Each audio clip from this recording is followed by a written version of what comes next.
Bonjour à tous et à toutes, c'est Damien, bienvenue sur Force Addict. Aujourd'hui, une petite vidéo que j'avais pas forcément prévu de faire, mais je me suis dit que ce serait pas mal. En fait, je viens juste de recevoir mon nouvel équipement pour la prochaine compétition que j'ai le 11. Et du coup, je me suis dit que ce serait pas mal de faire une petite vidéo comme ça sur l'équipement qui est obligatoire et qu'il est conseillé d'avoir en FA. Allez, c'est parti.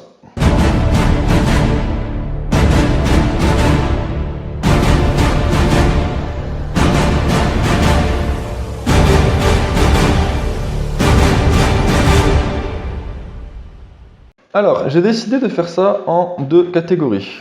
Bon, la première catégorie, ça va être tout ce qui est équipement obligatoire.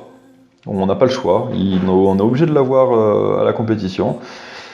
Et en deuxième catégorie, on va voir l'équipement qui est conseillé d'avoir. Donc, en première catégorie, donc en catégorie obligatoire, on a tout d'abord la fameuse combinaison. La combinaison qui est magnifique, qui se porte super bien et qui met en valeur tout votre corps. J'ai bien dit tout votre corps. Hop, là voilà. Bon voilà, hein, il n'y a rien d'extraordinaire. Je l'ai prise noire, hein, au moins c'est sobre. Non, je ne vais pas vous montrer comment je suis avec, c'est même pas la peine d'y penser.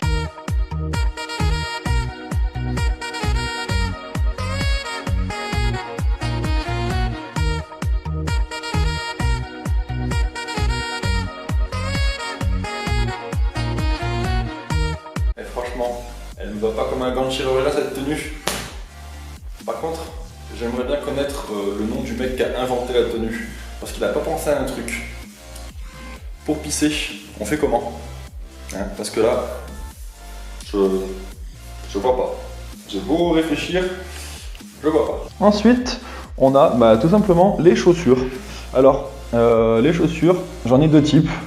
Donc en fait, c'est pas forcément ce type de chaussures là qui est obligatoire, mais on peut pas être pieds nus, donc c'est obligatoire d'avoir des chaussures. Donc forcément pour le squat, c'est conseillé donc d'avoir des chaussures d'haltérophilie. Donc chaussures d'haltérophilie, hop, particularité, vous avez un talon de 2 cm, ça vous rend plus mobile sur le squat. Une semelle hyper rigide, vous voyez, hein. Je peux pas la plier, c'est impossible. Et plate, avec une grande surface pour un maximum de stabilité. Donc moi j'ai les Nike, c'est les Romaleos 3. Je les ai prises parce que déjà, franchement, elles claquent, elles sont magnifiques. Et après j'en ai essayé plusieurs, j'ai essayé celle-là, j'ai essayé les Adidas, j'avais essayé aussi les Palini, des Reebok aussi. Et c'est celle que je trouve où j'étais le mieux dedans en fait. Donc voilà, elles sont livrées avec deux semelles, vous avez des semelles pour entraînement et des semelles pour compétition qui sont encore un peu plus dures. Et en deuxième paire, j'ai ce style de chaussures, c'est en fait des chaussures de boxe, tout simplement. C'est pour le soulevé de terre que je les prends. Il y en a qui mettent des chaussons style pour la gymnastique par exemple, ou pour les sports de combat style type art martial. Moi j'ai pris les chaussures de boxe parce que bon il y a aussi une semelle qui est assez fine, donc la plus fine possible, la semelle plate. Et je préférais prendre ça parce qu'en fait je trouve que mon pied est mieux maintenu dedans et j'ai pas envie qu'il glisse dans le chausson quand je vais faire mon squat sumo, vu que je pratique en sumo. Et pour aller avec tout ça, et ça c'est vraiment obligatoire, il n'y a pas le choix, des chaussettes type chaussettes de foot qui montent en dessous des genoux. Voilà. C'est tout simplement, je pense, pour éviter de se racler les tibias sur le soulevé de terre. Voilà, donc obligatoire. Voilà pour l'équipement obligatoire. Si vous voulez, vous pouvez juste prendre ça et aller à la compète juste avec ça. Donc ensuite, vient les équipements qui sont pas obligatoires, mais que franchement, je conseille de les avoir. Hein, c'est un petit plus et ça aide beaucoup. Tout d'abord, on a les bandes pour les poignets, que ce soit au squat, au coucher ou au soulevé de terre, c'est bien de les avoir, hein, ça maintient les poignets en toutes circonstances. Donc il en existe plusieurs types, plusieurs rigidités. Moi j'ai des moyennes, elles sont assez rigides mais pas aussi rigides que les plus rigides. Il y en a qui sont beaucoup plus souples, qui sont plus type entraînement. Moi celles-là elles sont polyvalentes, c'est plus pour compétition. et pour entraînement. Et elles sont pour des charges que je soulève moi, quoi. Il y en a des plus rigides, mais c'est plus fait pour les mecs qui commencent à péter des 200 kg couchés par exemple, quoi. Donc voilà, il y en a en 30 cm, en 50, en 70 cm. Voilà, j'ai pris entre les deux, 50 cm.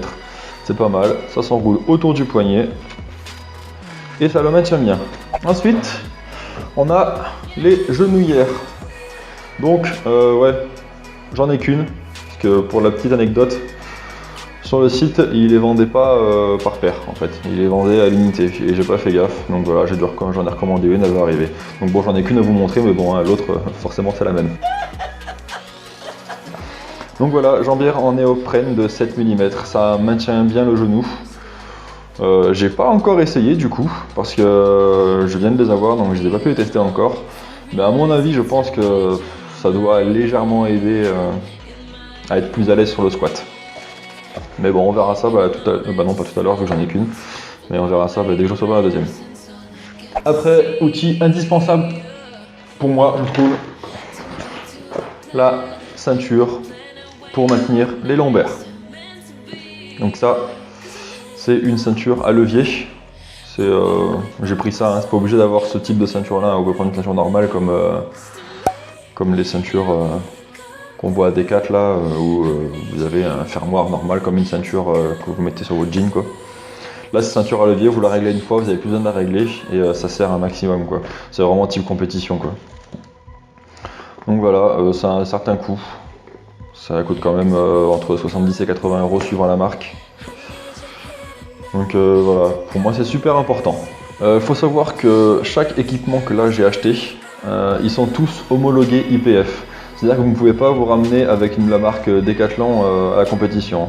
Tout l'équipement est vérifié en début de compète et chaque équipement doit être homologué. Il y a une liste sur le site officiel de tous les équipements et de toutes les marques qui sont homologuées. Je vais vous mettre le lien dans la description. Voilà, on a fait le tour de tout l'équipement.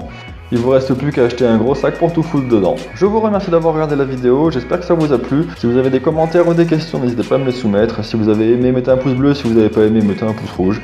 Et si vous voulez en savoir encore plus sur la FA, eh bien abonnez-vous. Allez, à plus, bon entraînement et que la force soit avec vous.